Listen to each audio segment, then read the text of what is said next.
Hey Jay, tell us a story. Hey everybody, and welcome back to LepineTales, a new show which is just my unfiltered, mostly unedited thoughts about a certain story or something that happened in my life. The last time I did this, it was a little bit more sentimental and a little deeper. I can't promise that's what it's going to be each time, such as the case as tonight. I actually want to talk to you guys about my first time at E3. And the reason that came up is I just finished putting together the History of Nintendo at E3 documentary. It's probably one of my biggest projects I've ever done that's gaming related. And that was a 4-part series, took me about 6 months to put together. Of course, I didn't do it all by myself. I had a lot of support from some writers, people doing research, animators. But of course, I kind of built that vision, brought it all together. Anyway, as I was going through that, it made me think about the times I've been at E3.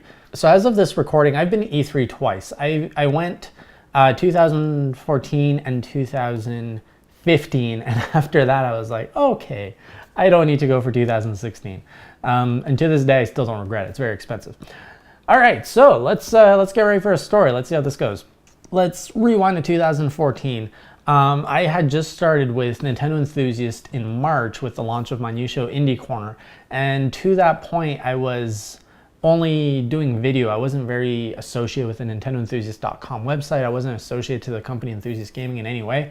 And around the May timeframe, some of the team members and writers were talking about E3, and some people were talking about going to E3. And obviously that offer kind of extended to me as a possibility that I could have said, hey, I want to go to E3, I want to join. And the first thought was, no, it's E3, I'm not going, it's crazy. And you know, at that time I had very little experience. So let's see, I came out with my first video in late February, so March, April, May. So I had only been producing content for 3 months at this point, and E3 was scary. And I was talking with a friend, and they're like, it's freaking E3, you love gaming, you need to go if this opportunity is open. So I was like, all right, let's do it. And I applied as media, and I got a media pass to go to E3. Now I was heading there with the intent of doing video coverage, which honestly I had practically no experience in how to even do that, or even less how to interview people. So that's why I decided in May, I need to interview people, I need to get some experience. And funny enough, one of my trial interviews, I think it was my first one, is actually an interview I did through Indie Corner with Drinkbox Studios, the guys behind Severed and Guacamelee. And that interview is still available on Nintendo Enthusiast if you want to check it out. So I was practicing with kind of these indie studios, how to do interviews, how to be more natural in front of the camera, because up to that point, everything was kind of scripted, and I would just memorize all my lines, and I would just spit it back out in front of the camera. Whereas with interviews, obviously you got to be a little bit quicker on your toes, and you got to kind of think, well, you got to prepare ahead of time with your questions, and then you got to kind of roll with it when you're on camera, which is a whole new thing. It was very intimidating. So, I flew out from Toronto with the CEO of Enthusiast Gaming, who I had sort of recently met. And this was 2014, remember. We're going there representing Nintendo Enthusiasts, so I'm mainly going to cover Nintendo. I already had an appointment with a spokesperson from Nintendo. So we were supposed to land on Tuesday at 10 a.m. In Los Angeles. And I had an interview with the spokesperson Nintendo at 12:30. So I had 2.5 hours to get from the airport all the way to the to E3, get all my stuff set up, and interview the spokesperson live. Well, pretty much live. Now the thing is, this was the second year that Nintendo was doing a digital event, so I had no idea what Nintendo had announced until I landed in Los Angeles. And this was also my first time flying to Los Angeles, so it was just crazy. There was so much new stuff happening.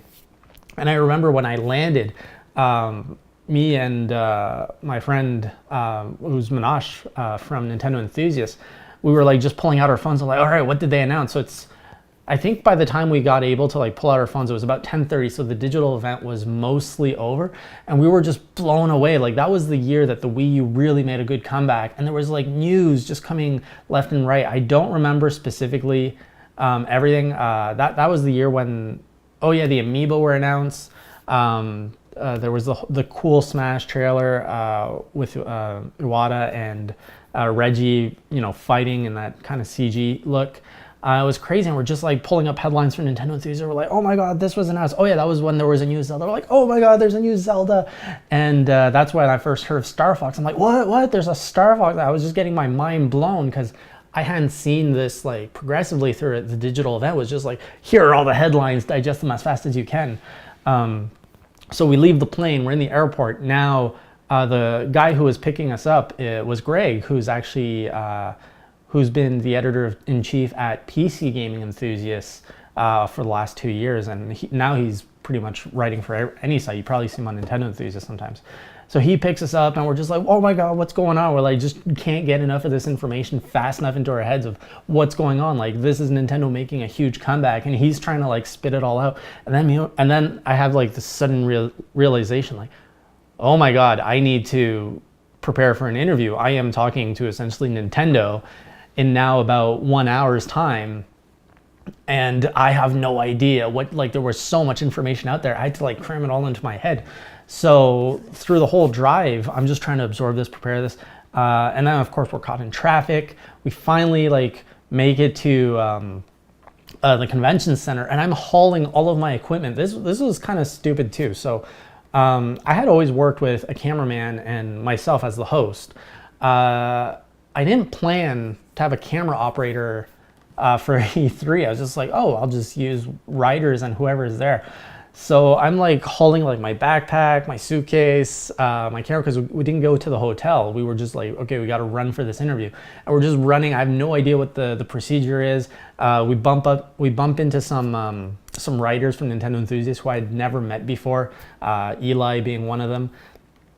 And everyone's just freaking out. We had a bunch of Smash guys there too. Dakota, who was a writer from Nintendo Enthusiasts, was also a competitor in the Smash tournament they had that year. I think it was that year. Yeah, it was that year. And everybody was losing their minds about all the news that was coming out. So it was just this amazing moment for everybody. Like everyone was kind of united in this hype.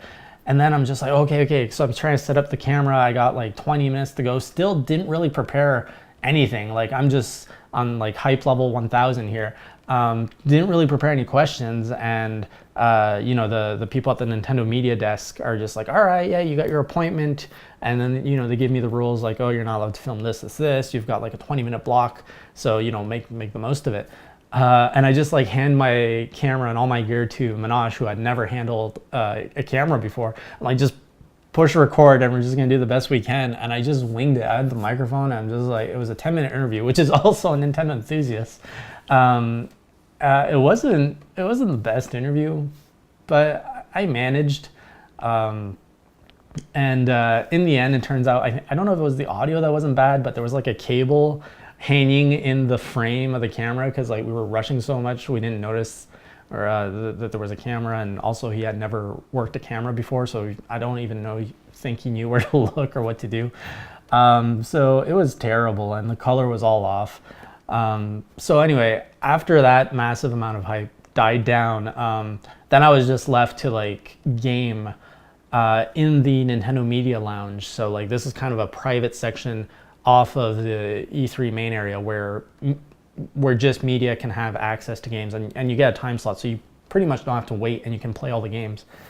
And there was a lot of cool games there. There was Hyrule Warriors, there was Bayonetta 2, which I didn't really care for much at that time. I hadn't played the first one, so I wasn't that familiar with the series.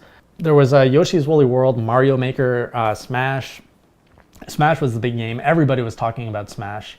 Splatoon was there, and I remember Splatoon was kind of a big deal because you basically had to play in groups of 8, obviously, and it was just weird because it kind of came out of nowhere. Nobody really knew what Splatoon would become, so we were all, or I should say at least myself, I was kind of leery of the game. I'm like, why is this taking up so much room on the show floor? It doesn't look that interesting. Meanwhile, Dakota, who's a Smash player, he's like, this is amazing. This is going to be like the next big competitive game on Nintendo platforms, like he understood the depth that Splatoon offered, and he was just mind blown at what they were doing with the genre. So we kind of had that mix feeling in the group of, some that really understood the potential that Splatoon offered, and I would say maybe more the traditionalists were just, I kind of saw it more as like, well, is there going to be a single player campaign and all that? And I was really criticizing it because I had no idea what the potential could be. So that was kind of the Nintendo side of things. Then I spent pretty much the next 2-3 days walking so much. E3 is huge. Like you kind of have one hall where you've got like Nintendo, PlayStation, Xbox, and a few other little booths scattered around them, and then you have to walk like 10 minutes to get to the other hall, and that's where like EA, Activision, Ubisoft, do they have a booth? Yeah, they probably have a booth. Pretty much all the other third-party developers, they're all over in that hall. So you're constantly bouncing and looking at it, and I'm like, I'm here for video. I'm supposed to like shoot, so I'm trying to shoot stuff, and even my camera skills were way worse at that time. So I didn't even get that much good footage, honestly. A lot of the time I was alone, so I couldn't even like shoot myself on camera. I had to pretty much try to call an editor and be like, okay, I need you to like come and hold the camera for me so I can do this. Another memorable moment is when I followed an editor who had an appointment at the Sonic Boom booth, and he's like, yeah, I got an interview with I don't know if he told me who it was. So I show up there with my camera gear in tow just to see what would happen. And the PR person for Sonic Boom is like, oh yeah, cool, hang on, I'll just get you an interview with the CEO of Big Red Button, which is the company that founded Sonic Boom. And I was just like, oh my God, I have to interview a CEO? Like this was my third, maybe fourth interview ever in my life. And I'm like, oh my God, this is gonna be so embarrassing. And to this day, Sean still makes fun of me because that interview is also on Nintendo Enthusiast. And he's like, why do you look so damn scared? I was like, because I was. Like, it was just me, him, talking about Sonic Boom, which I had played there. And like Sonic Boom was getting a lot of hate before release. So at that time, people were already knocking on like the character design. Me and Eli had played it and we're like, oh, this game ain't that great. And then I had to interview the CEO about it, and I couldn't just be like, so this is gonna bomb, right? So I tried to like focus the interview on something a little bit more constructive. I remember there was a news story we made a few days before, and or whatever, a few weeks before, and it covered the fact that Sonic Boom was built on, I don't remember off the top of my head, it was either the CryEngine or it was something like that. That was pretty impressive. And I remember talking with the CEO, and he said one of the biggest challenges they had was actually adapting the CryEngine to the gamepad because that had never been done before. So his studio was one of the pioneers to actually like code Wii U gamepad support for the CryEngine, if I'm remembering right, if it's the CryEngine. So that was really fascinating, and that is all covered more in detail in that interview. So yeah, that was kind of a fun time. And then the rest of my E3, other than a lot of walking, being alone, and just being so dumb at having not brought a proper camera guy, was I regret. In 2015, I actually did bring a guy. His name was Ed. He was my designated camera guy, and he pretty much carried all of, he's also a personal trainer, but he carried all of my stuff for all of E3 2015. So I had a much easier time, much better time once you learn the ropes. And then I don't remember if, honestly, like right now, I can't remember much of the like after E3, like the evenings or the parties, or if I did that. If so, I'll cover that in another video. This one's getting long already, but it was really just to share it with you guys. That buildup of going to E3, making that decision, just that crazy rush of landing in LA, and just not knowing what to do. So I don't know if I should end all of these LepineTales with something like philosophical and something for you guys to think of, but like that's a story of someone who was way out of their league. Didn't know what they were doing, and I still did it, and I was scared shitless. So my advice to you is, if you want to do something, like, I want to be in the gaming industry, and I knew that this was kind of a way to do it, but I was really scared. So if you want something, and you're like scared of doing something that's kind of a smaller component of that, it probably means you're going in the right direction, because fear means you're basically going outside of your comfort zone, and going outside your comfort zone means you're growing.